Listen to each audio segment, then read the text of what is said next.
Astray beyond heaven's clouds, and past the wooded shade of a night's creeping sky, there lie a kingdom in the flowered hills.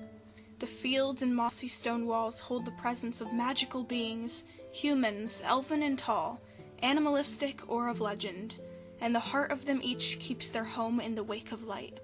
Here, in these castle walls, a young lady thrives, among the songs of nature and her adventures with flight. Come along in this fantasy world and keep out an eye, watching near and beyond, and seek the gardens out of sight. Here is a story of little Miss Willow. The sun rose goldenly through the stained glass panes, sparkly bits of yellow trickling through the frosted and flower-embezzled resin. The pale yellow covers over Miss Willow felt cool and soft like clouds.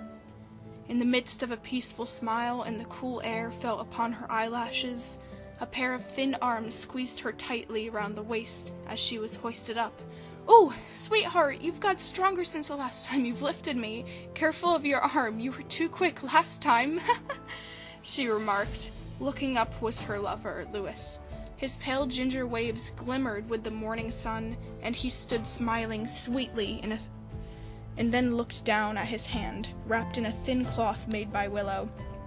"You've got me, princess, I'll be gentle," he said, reducing his strain and letting her softly onto the edge of the bed once more. "It was awfully sweet of you to sew this little wrap for my wrist, Willow. Without it, my hand wouldn't be that of a gentleman's much more," he said. Louis was thin, gentle, young prince with a tendency of overdoing his fragility. That was a few days ago. He scooped Miss Willow into his arms and bent his wrist in a funny way that made him shed but one tear. That tear was enough for Miss Willow to craft a soft thread to remind him of his arm, for next time he would attempt to be quick with it. Oh, forgetful Louis as always. The sun grew higher among the forest and began to peer into the top of the castle's tower, making waves of light so bright the dust could be seen across the wall. A small golden and glass clock spun in soft rotations as its tips ticked away upon the fancy dresser. A round carpet lay in the center of the room, and the scent of sweet tea lingered in a lavender haze from last night's beverages. Miss Willow walked up to the window.